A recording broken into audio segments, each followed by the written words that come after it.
Professor SAGAY has come out for Governor WIKE, saying that WIKE should stop acting as president and Federal Republic of Rivers, says SAGAY. Professor SAGAY, SAN, chairman of the Presidential Advisory Committee Against Corruption, speaks on latest developments in Rivers, Kogi and Lagos State in the battle against the COVID-19 pandemic. Temidayo Akinsui brings the excerpts. There's been controversy over some actions taken by Governor WIKE of Rivers State on his efforts to combat the spread of COVID-19 in the state. The latest being the demolitions of 2 hotels for flouting lockdown directives. What is your take on that? He said, in terms of attitude, I think he is very hostile and aggressive and is exhibiting it in the middle of this crisis. I remember the speech he made to the traditional rulers in the state. He treated them like rascally schoolboys that you can talk to anyhow without any regard. That is his attitude. So I'm not really surprised.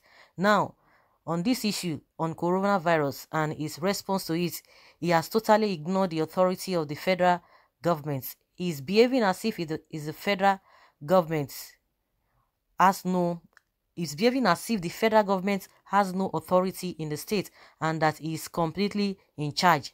I think the federal government has been very patient and accommodating in spite of his idiosyncrasy that has occurred.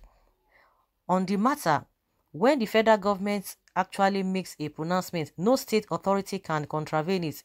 It is when the federal government doesn't say anything or give any directive that the state is free to give its directive. You all can see the way Lagos State responded. The federal government gave the directive on lockdown and there was no resistance because the state government knows that the federal government has overriding authority both under the Quarantine Act of 1926. States can operate provided that they don't clash with the federal government.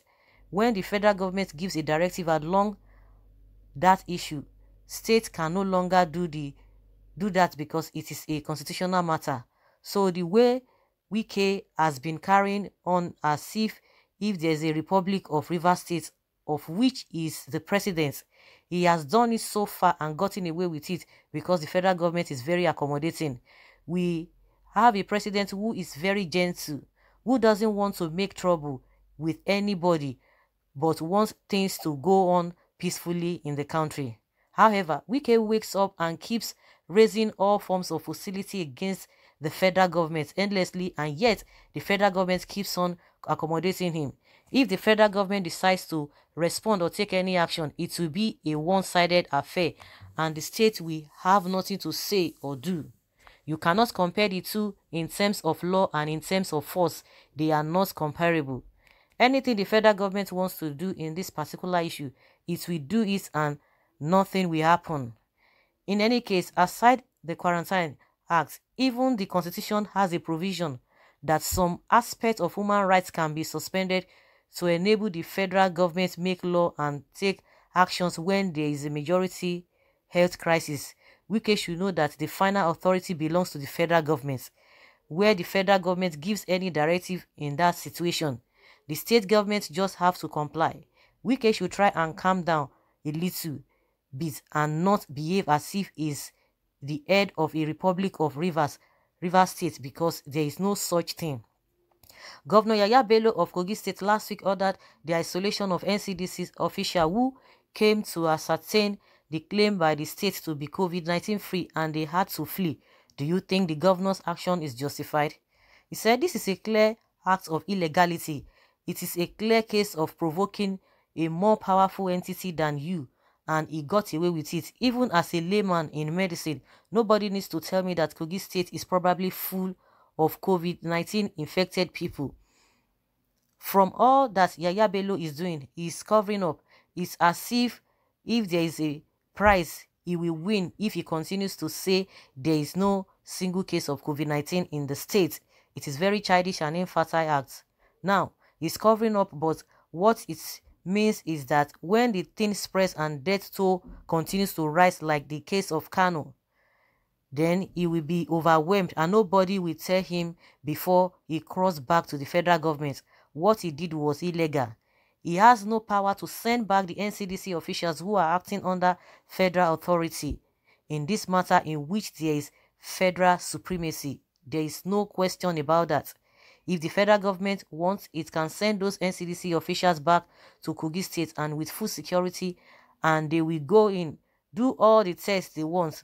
Nobody will lift a finger against them. Nobody will talk. They will do the test and be satisfied with the might and law behind them.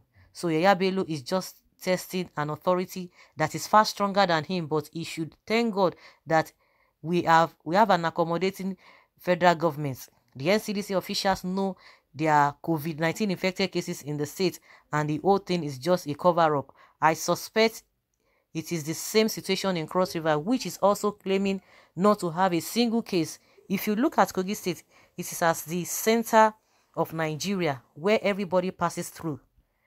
It doesn't make sense to claim the state is free from COVID-19. I have no doubt in my mind that if there is proper testing by the NCDC, quite a number of cases will be found. I think it is better for them to carry out this test so that we will be able to assess the level of infection and then treat those who are infected so that they can survive. It is unfair to hide and allow people to die, and then you are now claiming it is due to unknown disease. Governor Babajide Sanwo-Olu last weekend said he will not hesitate to reimpose total lockdown in Lagos State if residents continue to violate guidelines on the easing of the COVID-19 lockdown. Don't you think a total lockdown in Nigeria is commercial? In Nigeria's commercial capital is improper. Wow, this man is really digging it out very well for everyone here. Okay, I won't blame him. My own plea to him is to give us 48 hours so that we can all stock up foods. If he locks up for another 1 month or 2, I will not blame him because Lagosians are behaving irresponsibly. I have been coming out these past 4 days to the office and I see them all over the place. More than 50% of them are not carrying any face masks at all. Of the remaining 50%, half of them are carrying the face masks under their chins. Only 25% are wearing it properly.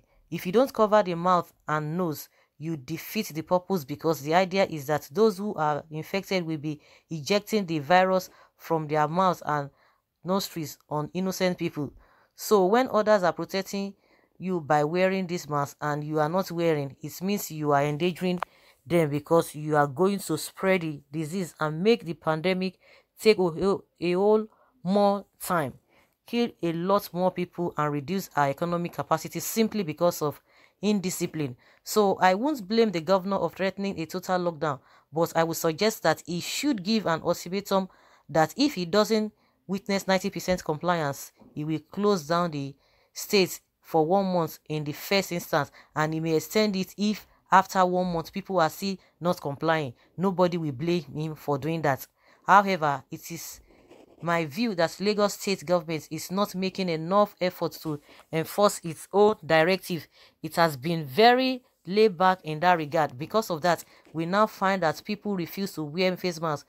They fail to observe social distancing and also gathering together very tightly at banks and other places. Also, we are now also seen commercial motorbikes, Okada, that have been banned riding in areas where they have been banned without anybody challenging them. I have seen Okada in Surulere, Eko Bridge, Lekki Phase 1, and in several other places. Some even carry 2 passengers holding tightly to themselves in areas where the state government said they have been totally banned and there is no LASMA, RRS, police, or any Lagos state official to arrest them. In other words, the ban on Okada, which was being observed, is now being flouted in addition to others who are not even observing the safety guidelines on coronavirus. So it is a double problem now in Lagos. Okada men are now riding recklessly on the roads without any arrest whatsoever. I blame the Lagos state government for that. So guys, those are the words of SAGAY, Professor SAGAY. You know, he has come out bluntly to say his mind.